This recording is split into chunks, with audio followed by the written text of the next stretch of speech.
All right, so one last time here, we're going to convert to decimals on this page. And on this page, we're going to simplify and make it into terminating decimals, or we're going to make it into repeating decimals. And if it is, and then we'll have to make the decimals into fractions. So first things first, convert these two to decimals. Well, it doesn't look like we can reduce this. And so what we're going to do is take 18 into 37, add a couple more zeros there, put our point there. Now 2 times 18 is going to give us 36. So subtract that. That's going to be 1. Now we bring down a 0. Well, that's 0 because 18 is bigger than that. And if we put in here, so that's going to be about a 5. So 18 times 5, that's going to be 40. That's going to be 90. So we get a 90 here. Subtract that off, that's 10. Well, guess what? We are back right at where we were, because if we do that again, that's going to be, bring down that 0, and it's going to be another 5, and then we're just going to keep going and going and going. And so what this gives us then is 2.05 repeating, okay? And so with that, basically we're done with that example. And we knew it was going to be repeating because here that's going to be 2 times 9, which is 3 and 3. And those are going to be the key things that's going to make it a repeating decimal. All right, 41 over 198. Well, we can't reduce that, so it just means we have to divide. So 198 into 41. And I think we're going to need a number of decimals here, not sure how many. Well, that's not going to fit, so we have that. Now, 2 times that is going to be less than 400. So now if we divide or multiply that, 198 times 2, that's going to be 16. That's going to be 1819. That's going to be 3. So that's going to be 396. Subtract. Well, that's going to give us the 3. That's going to be 10. 10 minus 6 is going to be 4. 10 minus 9 is 1. Now we're going to bring down a 0. Well, that's 0. So now what we have to do is we have to bring down another one. And so now, how many times does 198 go into 1400? Not sure. So let's say we take it times, I don't know, 8 maybe. So that's 64. That's 72 plus that 78. 15, that's too big. So 198 times 7. That's 56. Oops, that's a 6.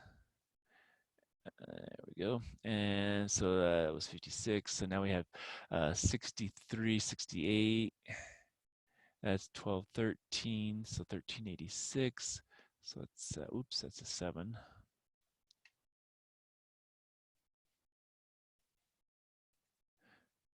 All right, so we put a 7 there instead. That's 1386. Subtract that, so we borrow, that's a 3. That's a 9. So it's going to be a 4. That's a 1. We're already back to where we were right there. And so we know that that's going to just be 7, 7, 7. So we get 0.207, and that repeats. All right. So similar kind of answers, except one's, a decimal, one's 2 point something. And so both of them are repeating though, and we expect that to be repeating as well because that's divisible by 3.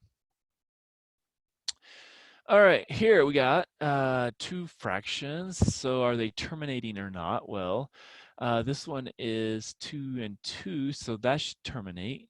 This one is 2 and 5, so that should terminate. So we'll convert both of those fractions to a decimal, and then we'll add it to that decimal that's already there. So 3/4, well, hopefully everybody knows that's 0.75. And then we're going to add to that 3.7.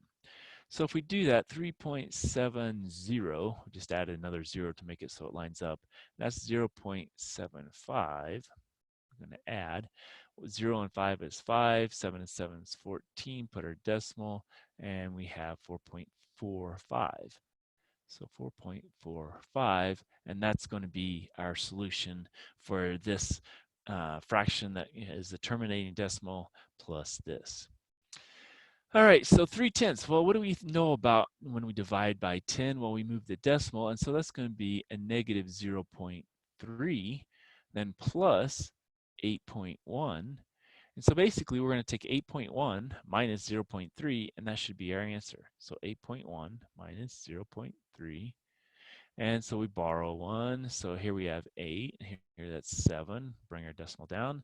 And so we get 7.8. And that's going to be our answer. So sometimes you have to think about the fraction. We might know it automatically. 3/4 is 0.75. 3/10 is 0.3.